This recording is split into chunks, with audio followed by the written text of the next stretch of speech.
Hey y'all, welcome back to the channel. I know it's been a while since I've posted a video. I've been desperately trying to get back into the swing of things here on YouTube, and today I want to show y'all a recipe that I did recently.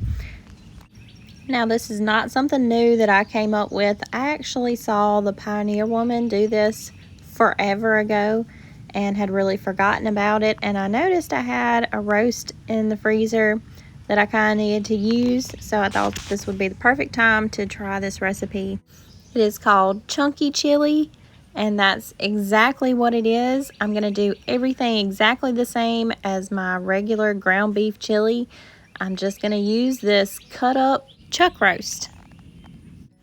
Now here in Mississippi, I do not make a habit of making chili or stew or soup during the spring or the summer because it's so hot. My husband doesn't like to eat that type of stuff whenever it's really hot outside. But for the last few weeks, we have had some very fall feeling temperatures here in Mississippi. So this might be the last time I make chili for a little while, and I was really excited about this.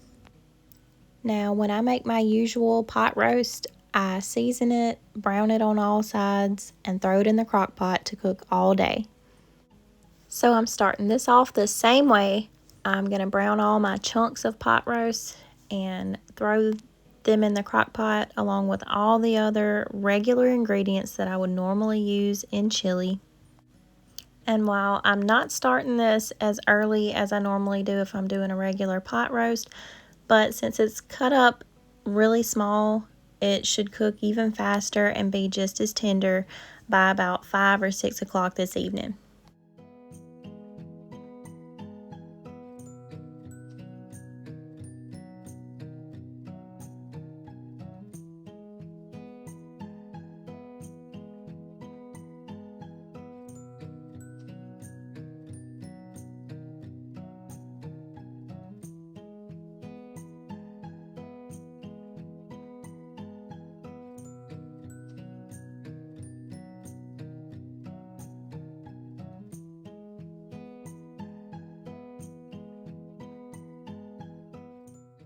Now, like I said, this is nothing really crazy. We're not reinventing the wheel. This is just kind of pot roast and chili had a baby. And when Ree Drummond did it, she did 3 types of beans: red kidney beans, black beans, and pinto beans. Now today I'm only doing red beans and black beans, and my black beans are dried. My red beans are in a can. Now I like to use Rotel in my chili. And if you've been watching the channel for a while, you know my son does not tolerate pretty much anything that is spicy at all. So I really haven't been buying Rotel very much because even the mild Rotel, my son acts like it's really hot. So today I'm going to be using a can of diced tomatoes and a little bitty can of green chilies. You would think that would be about the same amount of heat, but it's not.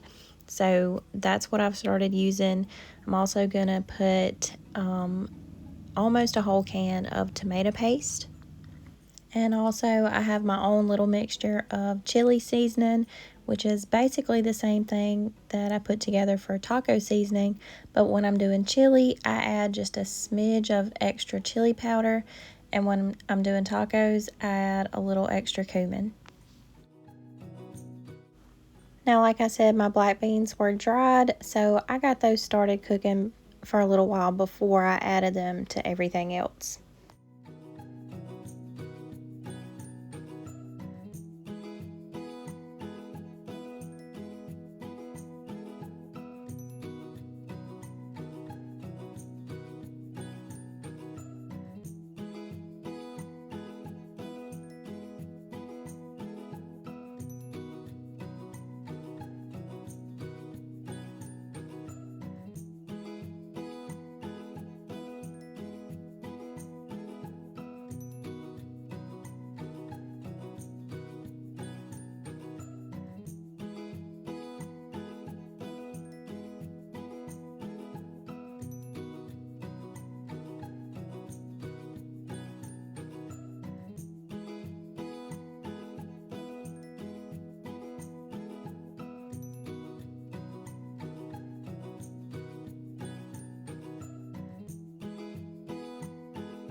This really was so good and such a simple way to just switch up something that you do all the time and a recipe that your family already likes, just with a little bit of a twist.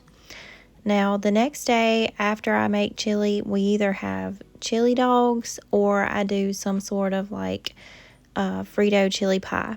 And I don't know how you make yours, but I just make cornbread and just my normal cornbread recipe and pour that over the leftover chili and bake it off in the oven, and then I add some cheese to the top. So that's what I did the next day.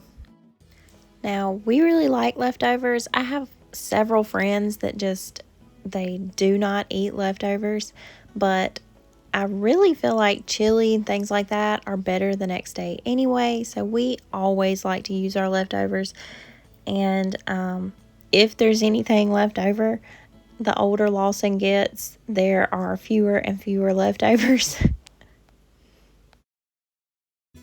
Recently, we've been making sure we've got our garden planted. We've been getting our tomatoes in the ground. We planted peas this past week, and squash, cucumbers, okra, several other things. And I'm just so excited about that. We are still using our weed fabric that we started using a couple years ago.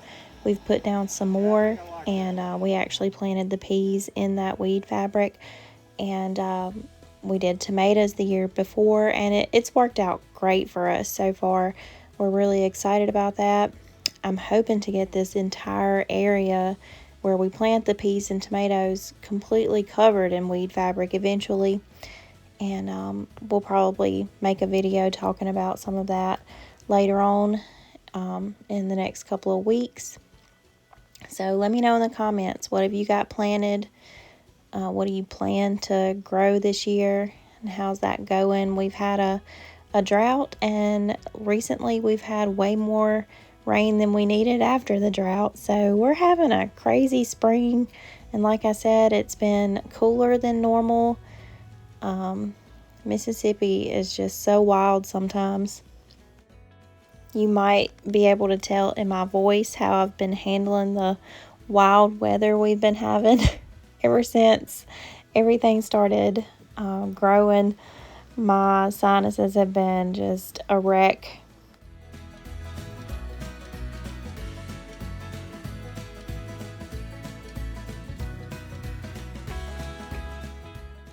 But anyway, I hope you enjoyed this video, and I hope this recipe gave you an idea for something to cook for your family.